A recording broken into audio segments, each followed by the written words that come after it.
الله وكفى وسلام على عباده الذين اصطفى وأشهد أن لا إله إلا الله وحده لا شريك له وأشهد أن سيدنا ومولانا محمدا عبده ورسوله أما بعد۔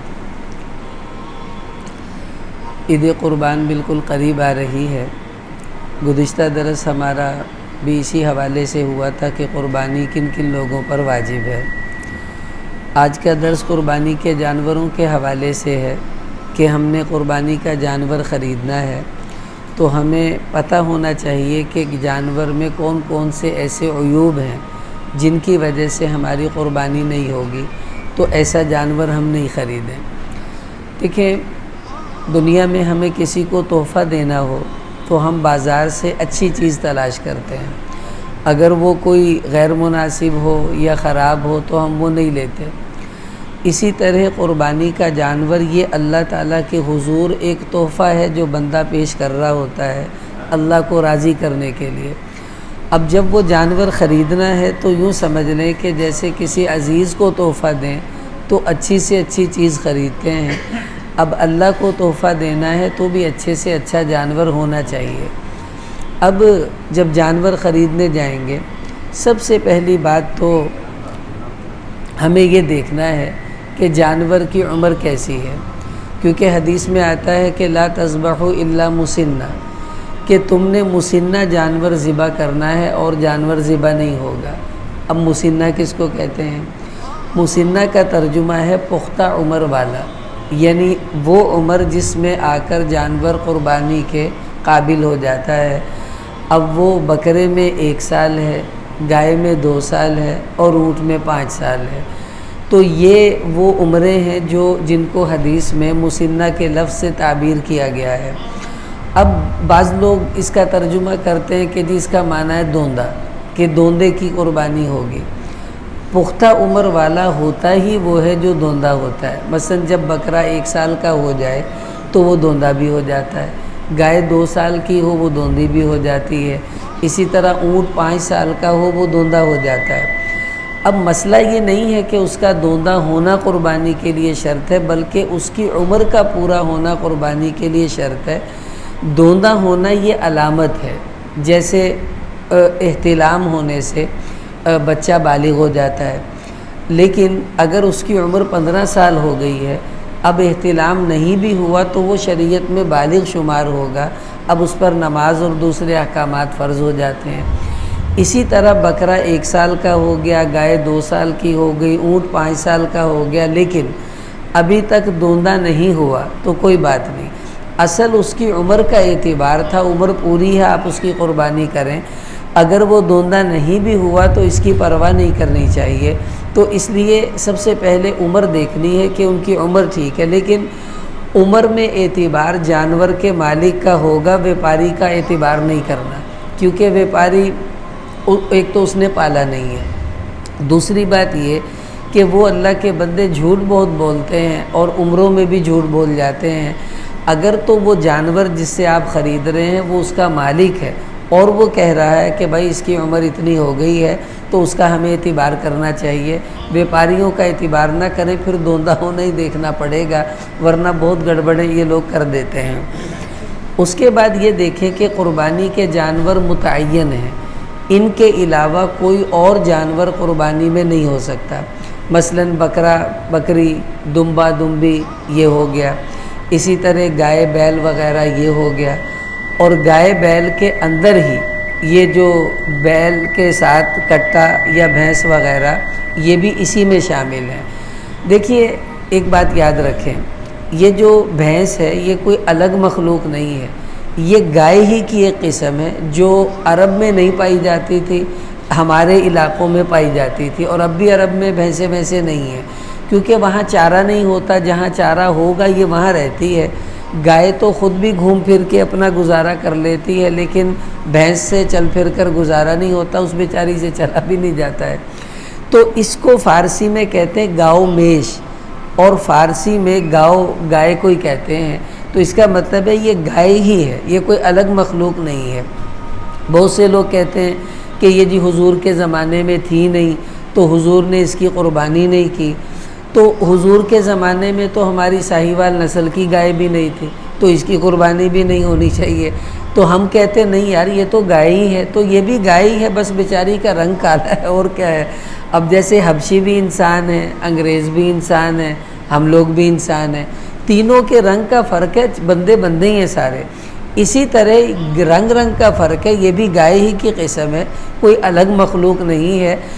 جو لوگ اس میں اختلاف کرتے تھے اہل حدیث حضرات، اب تو ان کے بھی بڑے بڑے مفتیان کرام نے اس کے جواز کا فتویٰ دے دیا ہے کہ بھئی ہمیں اس میں اختلاف نہیں کرنا چاہیے، کٹا ہو بھینس ہو اس کی قربانی بلا کراہت جائز ہے، جیسا کہ گائے وغیرہ کی جائز ہے، اس لیے اس پر بھی ہمیں پریشان نہیں ہونا چاہیے۔ اگلی بات یہ کہ جانور خریدتے وقت پوچھتے ہیں کہ جی یہ خصی ہے، تو وہ کہتے ہیں جی خصی ہے، تو بعض لوگ کہتے ہیں خصی ہونا تو عیب ہے، تو اب ایسے جانور کی قربانی نہیں ہوگی۔ یاد رکھ لیجئے جانور میں خصی ہونا یہ عیب نہیں، اس کی خوبی ہے۔ رسول پاک صلی اللہ علیہ وسلم نے خود خصی جانور کی قربانی کی اور اس کو پسند فرمایا۔ ابو داؤد شریف میں روایت ہے، مسند احمد میں بھی ہے کہ ذبح النبی صلی اللہ علیہ وسلم یوم الذبح کبشین املحین موجوعین، کہ حضور علیہ السلام نے عید والے دن 2 بکرے ذبح کیے اور وہ چتکبرے تھے، اور دونوں بکرے خصی بکرے تھے جو آپ نے ذبح فرمائے ہیں۔ تو اگر یہ عیب ہوتا تو ہمارے نبی کیوں ذبح کرتے بھئی ایسے جانور کو؟ اچھا آج کل سوشل میڈیا پر ایک حدیث بڑی مشہور ہے کہ حضور علیہ السلام نے جانور کو خصی کرنے سے منع فرمایا کہ جانور کو خصی نہ کرو، یہ ٹھیک نہیں ہے، یہ ظلم ہے جانور پر۔ دیکھیے وہ جانور جس کا گوشت ہمیں نہیں کھانا، اس حدیث کا تعلق ایسے جانور کے ساتھ ہے کہ ہم نے جس کا گوشت بھی نہیں کھانا اور بلا وجہ اس کو خصی بھی کرتے رہیں، یہ تو واقعی اس بیچارے پر ظلم زیادتی ہے۔ لیکن جس جانور کا گوشت ہم کھاتے ہیں اس جانور کو ذبح کرنا یہ عام تھا عرب کے رواج میں، اسی لیے حضور علیہ السلام نے خصی جانور خریدا ہے، اس کی قربانی بھی کی ہے، اور کسی کو منع نہیں کیا کہ تم جانور کو خصی نہ کیا کرو۔ یہ حدیث اس جانور کے بارے میں ہے جس کا گوشت نہیں کھایا جاتا، اسے بلا وجہ خصی نہیں کرنا چاہیے، اس لیے کہ خصی کرنے کا مقصد ہے اس کا گوشت فربہ ہو جائے۔ اب جس کا گوشت ہی نہیں کھانا پھر اس کو کیوں ایسے تکلیف میں رکھیں؟ تو یاد رکھ لیجئے، لوگ کہتے ہیں نہیں جی خصی کرنا تو جانور کو تکلیف دینا ہے۔ بھئی جدوں اپاں دی تون تے چھری چلاتی اندے نہ ود تکلیف تا نہیں رہ گئی پیچھے، تو جب یہ تکلیف ہم برداشت کرتے ہیں تو اس میں کون سا کوئی قباحت کی بات ہے؟ تو خصی ہونا یہ جانور میں عیب نہیں ہے، اس کی قربانی بلکہ پسندیدہ ہے، اس کا گوشت زیادہ اچھا ہوتا ہے۔ اس کے بعد یہ کہ جب آپ کو جانور خریدنا ہے، اب اس کے اندر عیوب دیکھنے چاہیے کہ وہ عیوب تو نہیں ہے۔ سب سے پہلے دور سے اس کی لوکیشن چیک کریں، وہ جانور لاغر یا کمزور تو نہیں ہے۔ اگر وہ اتنا کمزور ہے کہ اس کی پسلیاں نظر آ رہی ہیں، ہڈیاں نظر آ رہی ہیں، تو ایسا جانور عیب والا جانور ہے، اس کی قربانی جائز نہیں ہے۔ ہاں تگڑا جانور ہے، تھوڑا بہت کمزور ہو اس کی تو خیر ہے، لیکن اتنا کمزور جس کی ہڈیاں دکھائی دے رہی ہوں یہ عیب ہے، ایسے جانور کی قربانی جائز نہیں، نہ ہمیں اس کو خریدنا چاہیے۔ آج کل گائے کے اندر ایک وائرس چلا ہوا ہے، وہ چھوٹے چھوٹے وہ بن جاتی ہیں پھنسیاں سی اس کے اندر۔ اب یہ پھنسی بننا خود کوئی عیب نہیں ہے، لیکن اس پھنسیوں کی وجہ سے اگر جانور اتنا کمزور ہو گیا کہ وہ بالکل لاغر نظر آتا ہے تو پھر یہ عیب ہے، اب اس کی قربانی جائز نہیں ہے۔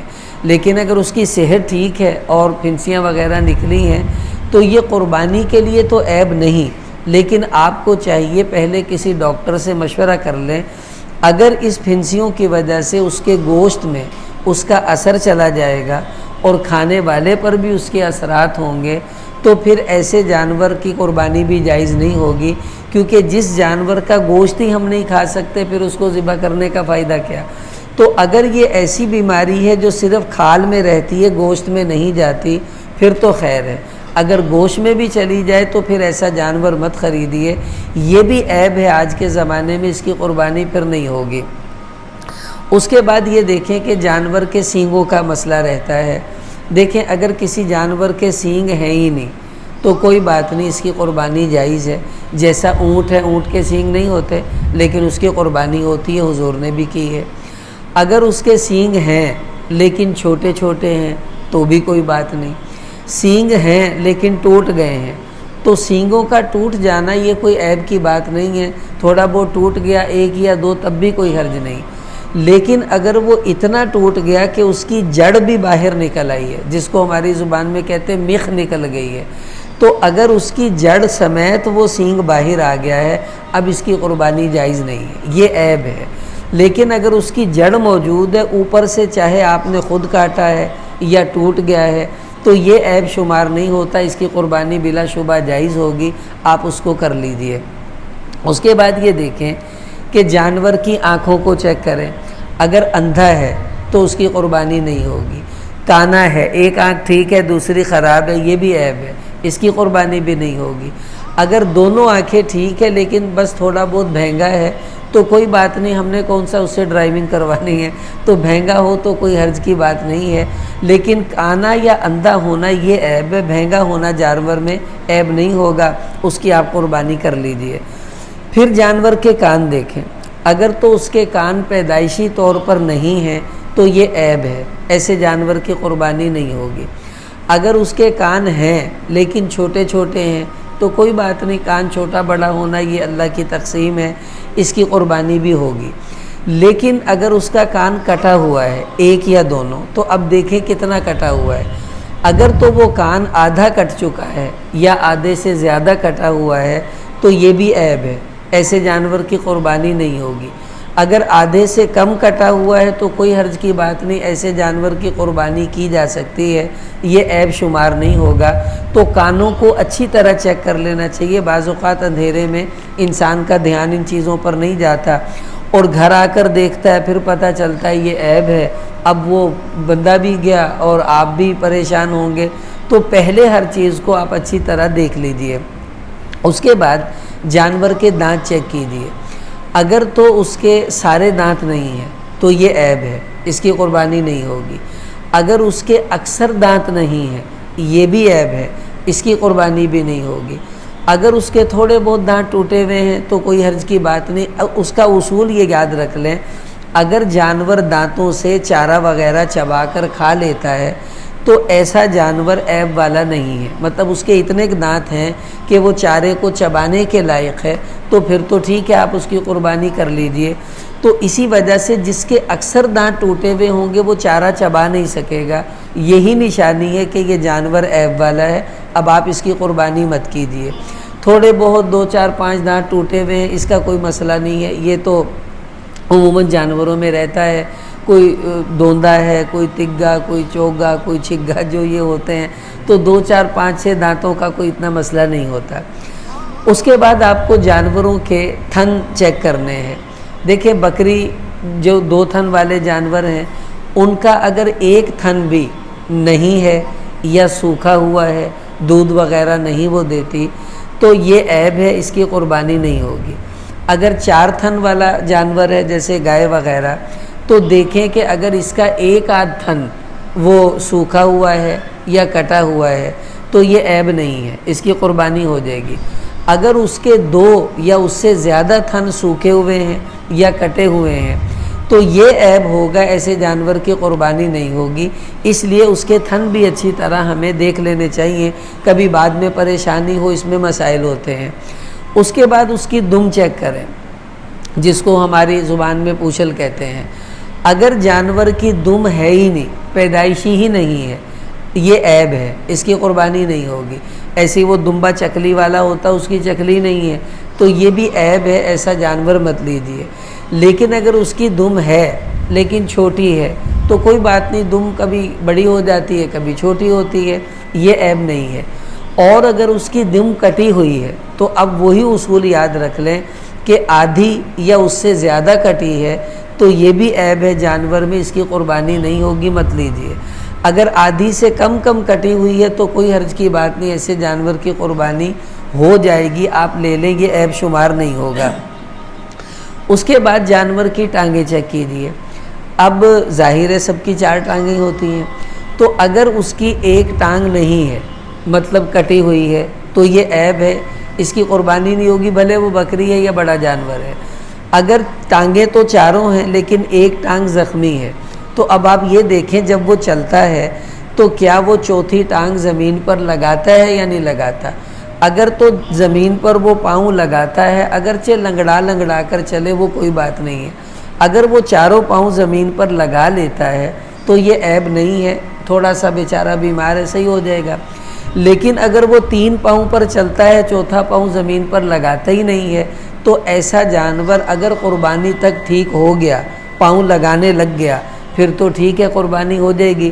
لیکن جس دن آپ اسے ذبح کر رہے ہیں اس دن بھی وہ اپنا ایک پاؤں زمین پر نہیں لگا رہا تو یہ عیب والا جانور ہے، یہ ذبح مت کیجئے، ایسے جانور کی قربانی نہیں ہوگی، ورنہ آپ کو پھر دوبارہ نیا جانور خریدنا پڑے گا، وہ آپ کے لیے مصیبت بن جائے گی۔ تو اس لیے جانور کو ہر پہلو سے دیکھنے کے بعد پھر اس کی قربانی آپ کو جو ہے وہ کرنی ہے۔ بعض لوگ بس تساہل سے کام لیتے ہیں، بس تگڑا توگڑا ہے، ٹھیک ہے جی دوندا جی چلو جی ریٹ لایا آ گئے، نہ کان دیکھتے ہیں، نہ اس کے تھنوں پر غور کرتے ہیں، نہ اس کی دم پر غور کرتے ہیں۔ ساری چیزوں پر غور کرنے کے بعد جب آپ کو پوری تسلی ہو پھر ریٹ لگانا چاہیے بھی ہاں ہوں 10 بھائی کتنے پیسے لینے ہیں۔ ہم جب ریٹ لگا لیتے ہیں تو سارا دھیان ریٹ میں رہتا ہے، جانور کی طرف دھیان نہیں جاتا، تو یہ بہت احتیاط کرنی چاہیے۔ اور بھائی دھوکوں سے بھی بچیں۔ بہت سے ایسے ہمارے مسجد کے ایک نمازی نے جانور خریدے، وہ دانت اس بیچارے کے انہوں نے خود توڑے ہوئے تھے، حالانکہ اس کی عمر نہیں تھی، لیکن وہ آری سے کاٹ دیتے ہیں تو بندہ دیکھتا ٹھیک ہے جی چلو جی۔ تسلی کیجئے کہ یہ بیچارہ لوگ اللہ معاف فرمائے اپنا مال کمانے کے لیے دوسروں کی قربانی بھی ضائع کرتے ہیں، اپنا مال بھی حرام کر لیتے ہیں دھوکے کی وجہ سے۔ تو ہمیں خود بھی دھوکے سے بچنا ہے کہ مجھے دھوکہ نہ ہو جائے، کیونکہ مومن نہ کسی کو دھوکہ دیتا ہے اور نہ کسی سے دھوکہ کھاتا ہے، یہ مومن کی شان ہے۔ تو ہم بھائی دھوکہ دیں گے تو نہیں، لیکن کم از کم ہمیں دھوکہ کھانا بھی نہیں چاہیے۔ اس لیے یہ موٹے موٹے جانوروں کے عیوب ہیں، ان کا ہمیں پورا اہتمام کر کر جانور کو خریدنا چاہیے۔ تو باقی انشاءاللہ اگلے درس میں پھر یہ بتائیں گے کہ ہمیں قربانی کے آداب، کہ قربانی کس کس طرح کن باتوں کا خیال رکھنا چاہیے۔ اجتماعی قربانی میں بہت سے مسائل ہیں، وہ ہمارے سامنے آنے چاہیے۔ اس کے بعد پھر اس سے اگلے درس میں کچھ ایسی چیزیں ہیں جو جانوروں سے متعلقہ مسائل ہیں، وہ انشاءاللہ جو ہمیں عید والے دن عموماً پیش آئیں گے، اوجڑی اور اس قسم کے جو امور ہیں وہ انشاءاللہ تفصیل سے اس سے اگلے درس میں آ جائیں گے۔